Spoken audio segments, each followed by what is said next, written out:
Hola a todos los que están viendo este video. En este momento quisiera platicarte un poco sobre tortillas de maíz, sobre todo para romper el mito de si las tortillas artesanales son mejores que las industriales o viceversa, pero desde un enfoque científico.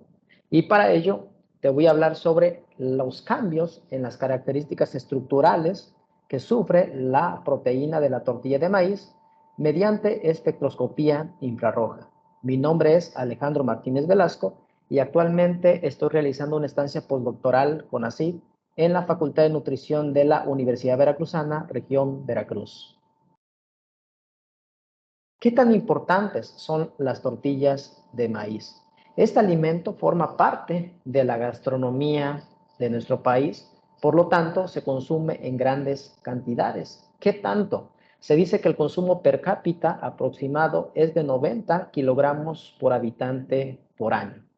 Para que lo comprendamos mejor, en promedio consumimos 9 tortillas por persona por día.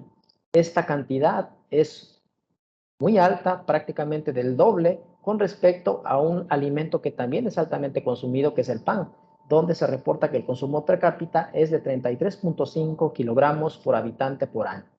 ¿Por qué consumimos tortillas de maíz?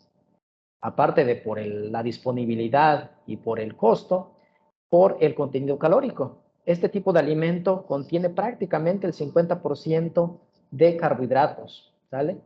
Otro componente importante son las proteínas, que también vienen incluidas en este tipo de alimento. En menor cantidad tenemos lípidos, fibra cruda y cenizas. ¿De dónde nosotros podemos adquirir tortillas de maíz? Principalmente de tres procesos: industrial, semi-industrial y artesanal. En el industrial, un rasgo característico pues es que se utilizan equipos grandes, equipos industriales, donde prácticamente todo está automatizado y donde el objetivo es obtener la mayor cantidad de tortillas en un tiempo corto, ¿vale? Ahí se enfocan en la cantidad. El proceso semi-industrial no se utilizan equipos tan grandes y la cantidad de tortillas que se obtienen ya es un poquito menor con respecto al industrial. Todavía se utilizan personas para que ayuden en alguna de las etapas del proceso, ¿vale? Es importante mencionar que tanto el proceso industrial y semi-industrial normalmente lo vemos más en zonas urbanas y semiurbanas, y el proceso artesanal prácticamente ya solamente lo vemos en zonas rurales. ¿Qué caracteriza a este proceso?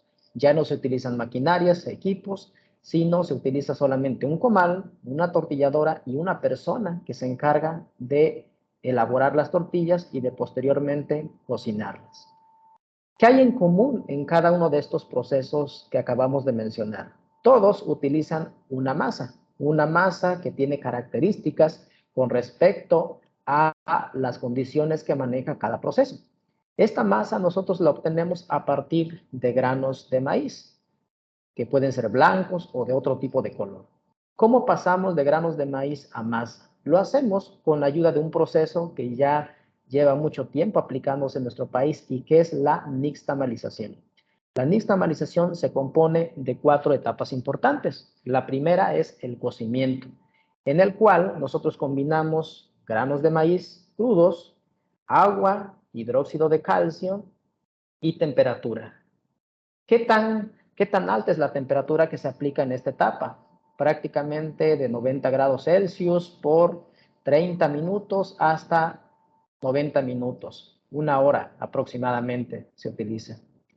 Posteriormente sigue el remojado, en el cual quitamos el calentamiento, se dejan reposando tanto los granos de maíz con el agua, con el hidróxido de calcio, por 12 a 16 horas. Pasado este tiempo, pasamos a la siguiente etapa, que es el lavado. Para ello, tenemos que separar los granos, que en este momento ya están cocidos, del agua de cocimiento, que le llamamos necayote. Los granos se lavan perfectamente con agua corriente para posteriormente pasar a la siguiente etapa, que es el molido. En esta etapa se utilizan principalmente molinos de piedra para poder obtener la masa que se necesita para la elaboración de estas tortillas. Lo siguiente es analizar los cambios estructurales de la proteína. Para ello, vamos a utilizar un equipo que se llama espectrofotómetro infrarrojo, el cual utiliza radiación infrarroja para medir cómo se comporta la proteína en cada una de estas tortillas que estamos analizando. Para que comprendamos mejor, tenemos que hablar sobre la radiación infrarroja. ¿Qué es la radiación infrarroja? Esta forma parte del espectro electromagnético, en el cual también se encuentran otro tipo de radiaciones como la ultravioleta, la luz visible que nosotros podemos ver, los rayos X, los rayos gamma, ¿ok? Pero nosotros nos vamos a enfocar en la radiación infrarroja que utiliza este equipo. La radiación infrarroja se clasifica en tres categorías, que es el infrarrojo lejano, el infrarrojo medio y el infrarrojo cercano. Entonces, este tipo de radiación es la que aplica este equipo, la aplica sobre el alimento que nosotros queremos medir y el alimento responde a esta radiación mediante vibraciones, vibraciones de moléculas que conforman el alimento, vibraciones de enlace, ya sean como tensiones o como flexiones, ¿sale? Esta información la capta el software que tiene este equipo y nosotros podemos obtener los espectros infrarrojos. Una vez que tenemos los espectros infrarrojos, nosotros tenemos autodeconvolucionar cada una de las bandas que nos lanza este espectro infrarrojo. Una vez que ya tenemos esas bandas definidas, llevamos a cabo el ajuste de picos gaussianos a cada una de esas bandas. Para eso podemos utilizar diferentes tipos de software. Con el ajuste gaussiano de cada una de esas bandas, nosotros podemos obtener áreas, que en este caso van a ser asignadas a cada una de la estructura secundaria que conforma a ese alimento que estamos analizando. ¿Cómo se hace? Veamos lo siguiente. Entonces, nosotros obtenemos espectros infrarrojo de cada una de las muestras que estamos analizando. Posteriormente mencionamos que tenemos que llevar a cabo la autodeconvolución de Fourier. Para ello, previamente tenemos que aislar una pequeña zona, la zona ubicada entre los 1600 y los 1700 centímetros. A esta zona, que es la región de las amidas, nosotros la vamos a autodeconvolucionar, es decir, hacer un pequeño zoom para definir bandas más pequeñas que originalmente no se veían, para poder estudiar de manera más precisa cuáles son los cambios que se están presentando. ¿Ok? Una vez que ya hacemos esa autodeconvolución con ayuda de un software, el software del equipo, algún otro software, puede ser Origin, nosotros llevamos a cabo los ajustes gaussianos a cada una de esas bandas. Y con esos ajustes, nosotros podemos obtener las áreas que corresponden a cada una de esas bandas. Esta información nosotros la comparamos con la que existe en la literatura, donde ya nos dice que dependiendo el número de onda que nosotros estemos analizando, a qué tipo de estructura secundaria se puede relacionar, ¿vale? Aunque sea de manera indirecta, pero a qué tipo de estructura secundaria se relaciona. Pues de acuerdo a esto, nosotros podemos decir que entre 1700 y 1600, que es la primera banda de izquierda a derecha, encontramos los agregados intramoleculares, es decir, cómo se encuentran agregadas las diferentes moléculas de proteína que integran mi alimento. Entre 1680 a 1660 encontramos los giros beta, que es una de las primeras conformaciones beta que vamos a ver. Enseguida se encuentran las hélices alfa, que es el componente que se encuentra en mayor cantidad. Posteriormente tenemos las láminas beta, que es la segunda conformación beta que tenemos que considerar. Y finalmente tenemos los agregados intermoleculares, es decir, cómo interacciona una molécula de proteína con alguna otra molécula de proteína vecina. Entonces, ¿qué información tenemos que destacar aquí? Principalmente las conformaciones beta, que son giros beta y láminas beta, y la proporción de estas dos con respecto a las hélices alfa. ¿Esto por qué? Por lo que vamos a mencionar enseguida. En esta tabla les presento las áreas que se pueden obtener del ajuste gaussiano a cada una de las bandas de los espectros infrarrojos que estemos estudiando.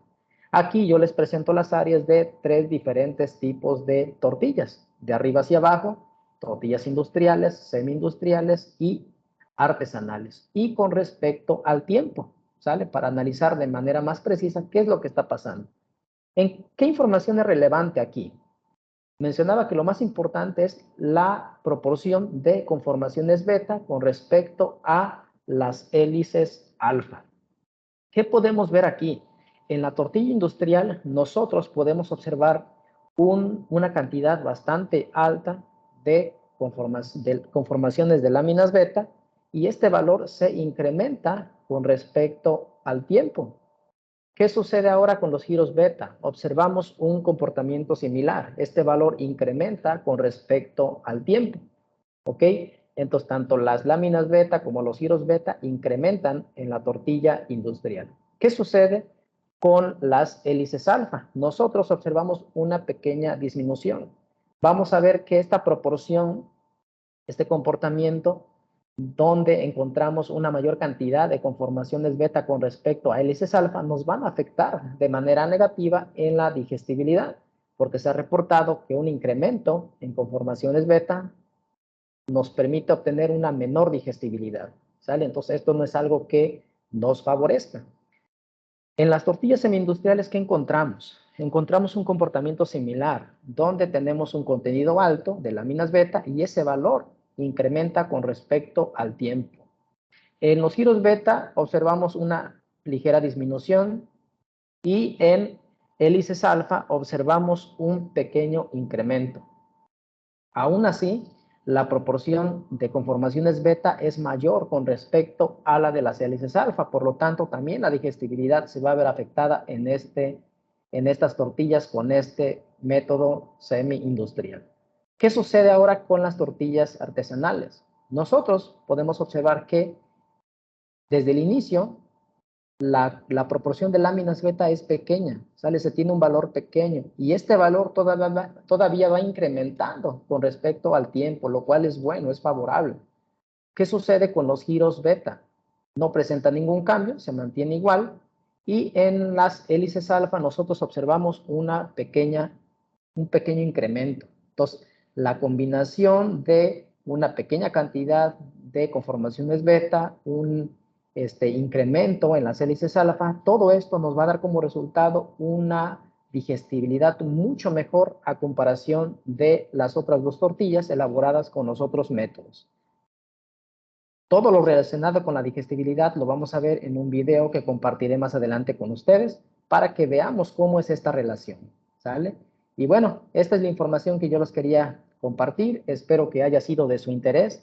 Les dejo aquí la información sobre mi correo electrónico por si quieren hacerme alguna pregunta y con gusto se las contestaré. Muchas gracias a todos por su atención. Hasta la próxima.